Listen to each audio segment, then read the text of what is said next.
Welcome to the Grow Your Law Firm podcast, brought to you by Pilma. This podcast helps lead lawyers to more growth, profit, and freedom. Here is your legal marketing expert and host, Ken Hardison. Well, hello everyone, this is Ken Hardison, and welcome to another episode of Grow Your Law Firm. And today we have Gary Sarner, who is the president, CEO, and owner of ROI 360 Plus. Gary, thank you for joining us here in a kind of a special podcast here right before Christmas, because we're here at the, what's the name of this hotel? It's the Westin at the Peachtree Plaza. Yeah, man. And we're here at CEO Lawyer Summit. And I was talking to Gary last night about radio, and I've never had anybody on my podcast that really knew radio. And Gary, I said, would you mind being on? He said, sure, when do you want me to? I said, tomorrow. He said, okay, let's do it. So here we are. Here we are. Yeah, man. So thank you for being here. Ken, thank you. And thank you for being a leader in this great profession. Well, thank you. And that's a word that's come up a few times today versus industry or profession. Yeah. And I thought that was quite interesting. You know, people are upset about that. Yeah, I agree. Absolutely. So you know, I can give all this big bio stuff, but why don't you just tell me your story and how you ended up where you are now, doing these mega radio buys for a lot of lawyers across the nation. You know, it's funny that we're actually sitting here in Atlanta. My father had his consumer electronics business here in Atlanta, started it in 1977, and he was the largest radio advertiser in the city, grew into multiple markets, and I started hanging out in radio stations when I was 15 years old. And when I left college, I was going to go into my dad's business. He sold it. He says, you want to go back to college or get a job? I said, I'm going to go get a job. And I called one of his dearest friends who ran a radio station here in Atlanta, Star 94. I said, what do you do that you don't work on weekends?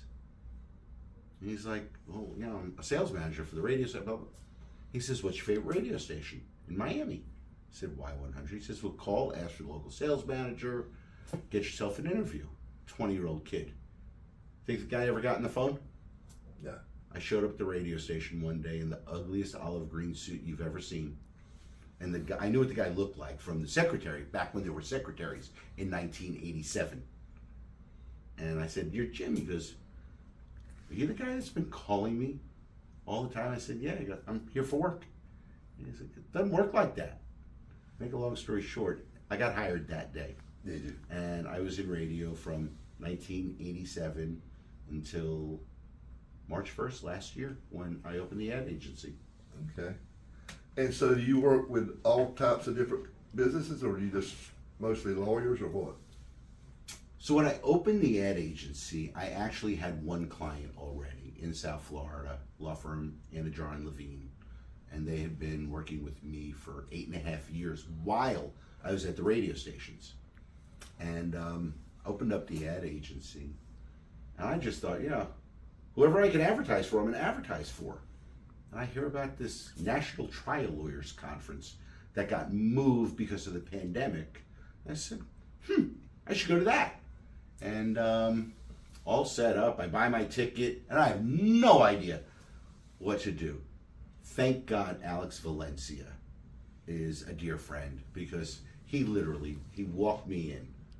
But the better part of the story, and how I got known as the loud shirt guy, is my better half took me to a store and said, buy these 9 shirts, change it, wear one at breakfast, one at lunch, one at dinner.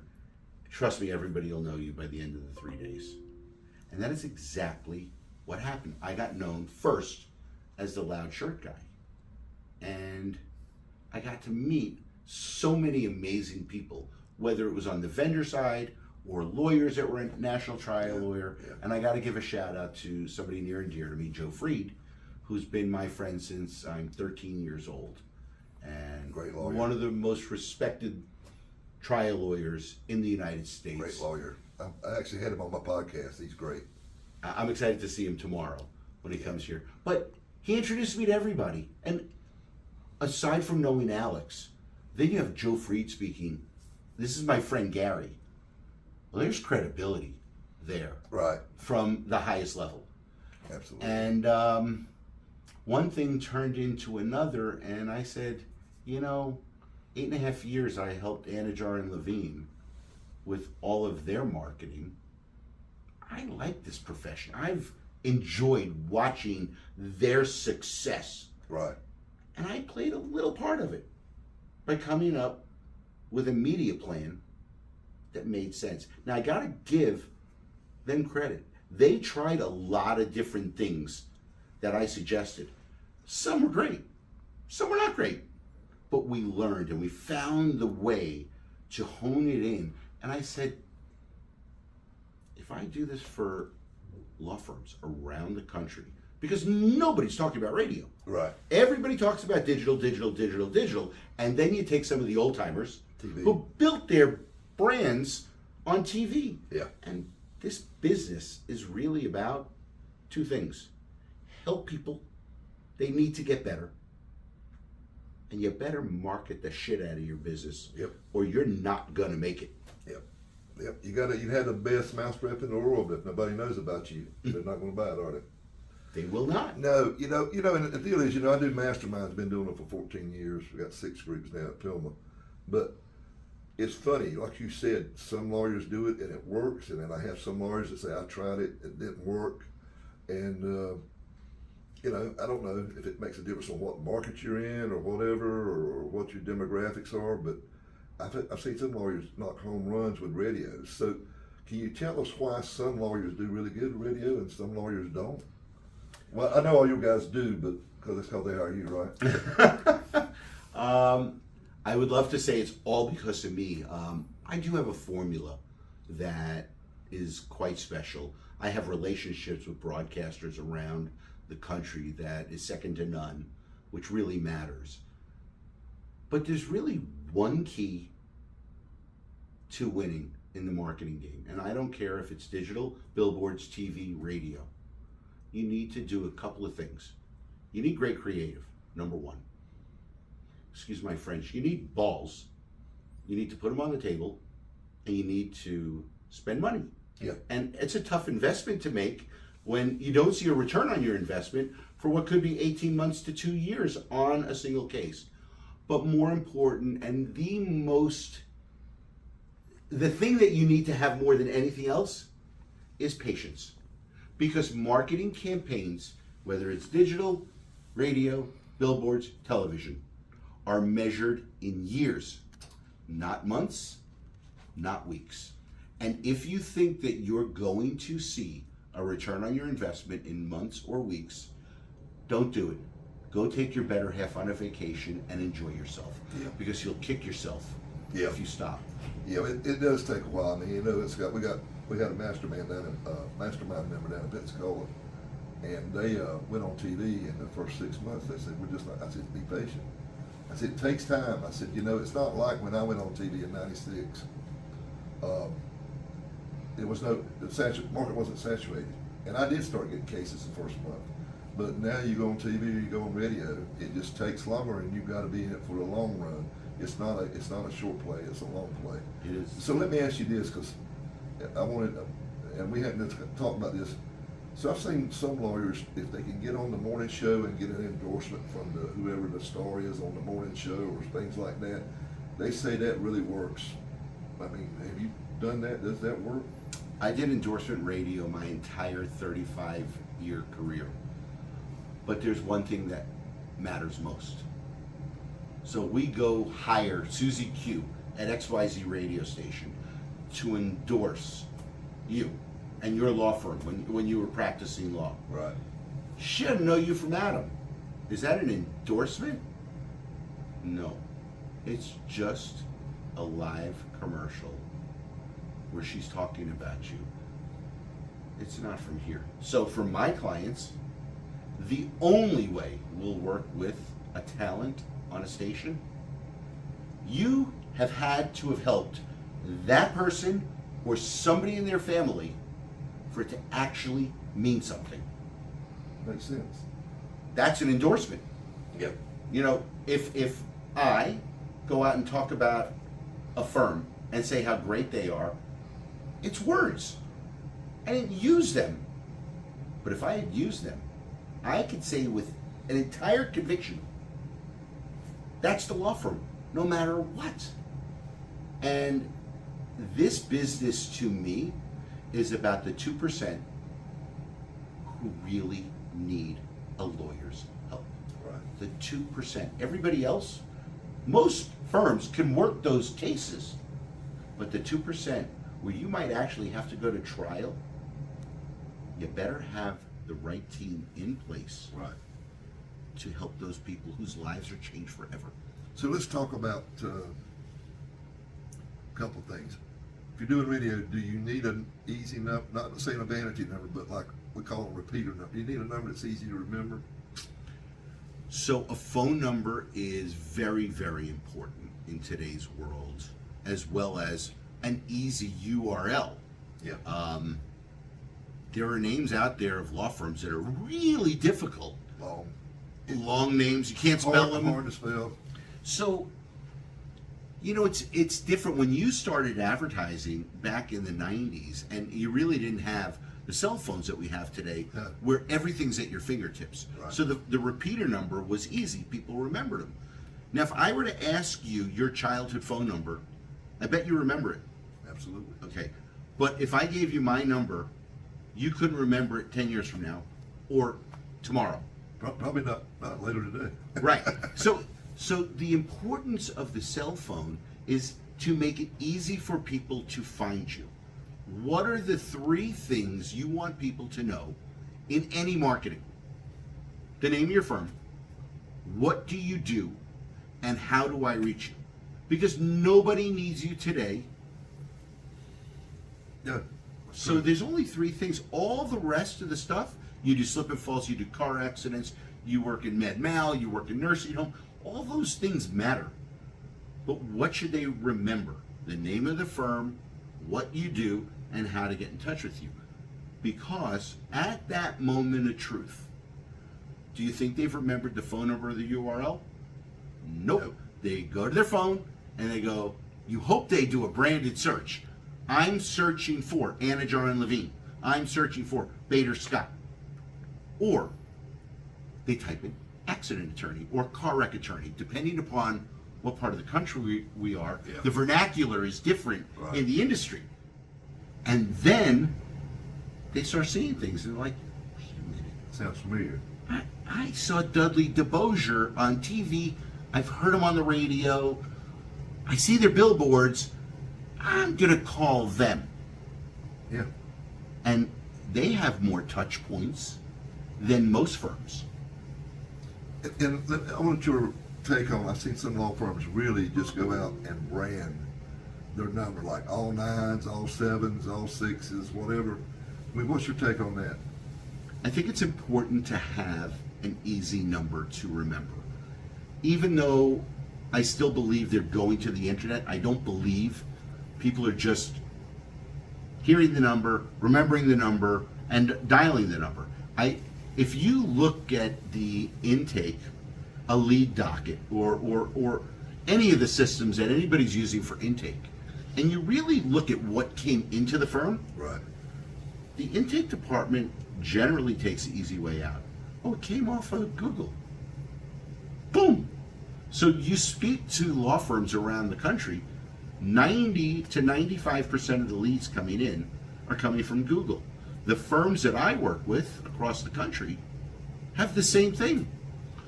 But I ask them, okay, now that you've signed the case up, pick up the phone and call random clients. Thank them for becoming a client of the firm. Ask them how they're feeling, and then say, by the way, I know you came to the firm through Google, but had you ever heard or seen us prior to coming to us on Google? What do you think most people say? Yes. Exactly. So, Mr. or Mrs. Law Firm owner, continue doing what you're doing and the snowball will keep getting bigger. Cut out one, you've lost part of your branding. Now, if you haven't started with radio or TV or billboards. Find one of them. Find a professional who knows what they're doing, whether it's me or somebody else, because there are many wonderful people in this profession to help lawyers. But whatever you do, go all in, stick with it, because it will work. Yeah. Everybody that I speak to, especially these younger guys that love the digital world. Right. I want to be like Morgan and Morgan. I want to be like Darrell Isaacs. I want to be like this one, that one, the other one. Great. You can do that. You think they started out as billion-dollar law firms? No. No. No. They put their balls on the table. They marketed. They stepped on the gas. And guess what they never did? Give up. They never gave up. They never moved their foot to the brake. They kept pouring and reinvesting, because the more marketing you do, the more people that are going to contact you. The more people that contact you, the better types of cases that you're going to get to work on. Okay, I want to go technical a little bit. Okay. And this might be boring to some people, but it's stuff that you should ask and talk about when you're hiring somebody, an agency. Is when you radio, I know with TV, I look at cost per thousand, rating points, different things like that, reach and frequency. Is that important? And you can explain all this. You'll do it a lot more eloquently than I will, but it's not like reach and frequency. Is there a certain amount? Because I've seen lawyers try to go into TV or radio and they just don't have the budget. And a lot of it, you got to have a reach. You got to reach so many thousand people, or I guess ears when it's radio and eyeballs. And you got to, and then you want to. They got to see you so many times before they start recognizing your name, right? So, have you got any kind of formula that you try? I mean, that you recommend that if you can't get this reach and frequency, you probably ought to stay off the radio? So the reality is, whatever you're going to do on radio, you have to own something. Now, that could be a type of audience, whether that be going after African Americans, going after Hispanics, going after Anglos. You have to be on all the time. I actually looked at a media plan of a law firm that I now work with, and he says, "What do you think of this?" And I said, "Do accidents only happen on Thursday, Saturday, and Sunday?" He was like, "Well, you know that's not true." I said, "But that's what the radio station sold you. Thursday, Saturday, and Sunday. You know why? The radio station, the TV station has inventory they need to move." Yeah. The way I look at radio and television, I know what works. Yeah. So I'm going to tell them exactly what we're going to buy. And if you can't build what we wanted, ROI 360 plus for our client, that's okay. We'll come back to you next year, because we're going to spend all this money this year. And I do only annual contracts. There are no short-term deals, because you don't get the right pricing when you do a short-term deal. But our listeners and viewers, though, is radio like TV? I mean, I used to do annual buys, but you could always give them 2 weeks' notice to get out of it. Yes, of course. And I tell everybody who does sign up, with my clout and my buying clout across the country, yes, I will be able to, if you really need to get out, we'll get you out. I don't want anybody going into debt for their marketing, because we don't know when it's going to work. I do know it will work. I just don't know when it's going to work. Right. Some markets it happens like that. You think about when you went on TV in the 90s, there was cable, but the choices weren't massive. Yeah. Today, you've got 500. and then OTT. Yeah. And now, do you want to reach people on and that way? I'm not a proponent of it, because I want to reach a specific audience for these lawyers over and over and over and over again. So if you like the news on your ABC affiliate, you're probably watching that news every day. Right. Versus in a radio station, if you like alternative, or you like hip hop, or you like sports, or you like rock, or you like classic hits, I know those people that are listening are there day in, day out, because we know 2% of the people to 3% are going to get in an accident. We just don't know when. If we knew when, that would be the easiest game in town. Yeah, it would, wouldn't it? So I want to ask you another thing. These talk radio shows, I've seen some lawyers go on them and do them or create their own little radio show. I mean, what is your take on that? I mean, what have you seen? I happen to think if you do your own radio show, it's going to take a long time to build an audience. But like social, digital, you go on, you do videos, you go on and do a radio show. It takes time for people to find who you are. Now, if you promote it, aside from just on that radio station you're on, all of a sudden you're inviting people to hear what you have to say, how you might be able to help them. And I'm a proponent of helping people, not telling people how much money you're going to win for them. Right. And if you show people that you have relationships with doctors, because God forbid you're in an accident and you need a neurologist, you need an orthopedic surgeon. It's not just a chiropractic or physical therapy case. We have the relationships with these people to get you the best care. All of a sudden that starts resonating and people will listen, just like social media. If you tell a funny story, doesn't even have to be serious. People, you go viral. All of a sudden you got all these followers. Now you might want to be a little bit more legalese and give information. But the key to all of it, again, is going all in, continuing to do it, and not being scared that it's not going to work, because time will make all marketing work if done the right way. You go back to your original question. You should reach people 3 to 5 times per week, every week.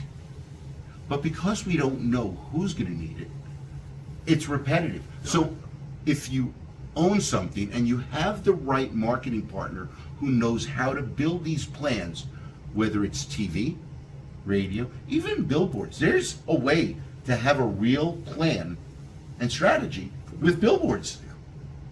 Or there's the behemoths who just buy everyone that they can get, and it doesn't matter.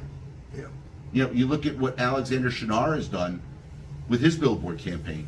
He's everywhere, and he's figured out a way how to buy billboards the right way. And if you listen to Alex speak on his podcast, he's like, I'll teach anybody how to do it. You know why? You know why he says that? Most people won't do it. Yeah, that's all along part. You say you're giving away the farm, Ken. This is before I sold the practice, but I was still doing some PILMA stuff. And I said, don't worry about it. I said, no, 95% I'm not going to use it. I said, they got good intentions, but they go back home and they get caught up in there. And that really is the difference. Something you said, you gotta have grit, and you've got to be laser focused and disciplined to do stuff and stay with it, like have the grit. That's those 3 characteristics of what I see the most in very successful lawyers. Like you say, I mean, they got grit, determination, they stay laser focused, and they don't get distracted. You know what I mean? They're disciplined as far as going charging forward. So we got to wrap this up. Anything I didn't ask you that I should ask you? No, I think we covered a lot that could help somebody who's a seasoned marketer become a little bit tighter. Right. Or somebody who's looking to get into marketing. It doesn't matter what you do. Do it well, be patient, and I promise you it will work as long as your creative is good. Okay. So if people want to get up with you, what's the best way? I'm always available on my cell phone. I call myself the guy that is always available. I only sleep a few hours a night. 954-560-6371. Or you could reach me on Instagram, on TikTok, or on Facebook at ROI360+. And I'm here, and if I can't help you, I will help you find somebody that will help you. I can promise you that. I'm here to give back. Gary, thank you so much, my friend. Ken, thank you for having me. I really appreciate it. Brother. Thank you. And thank you for being a leader in our industry. Profession. There we go. You have been listening to the Grow Your Law Firm podcast. the podcast that leads lawyers to more growth, profit, and freedom. Go to growyourlawfirm.com to find more ways to market and manage your law firm. Please leave us a rating and review wherever you listen to your podcasts.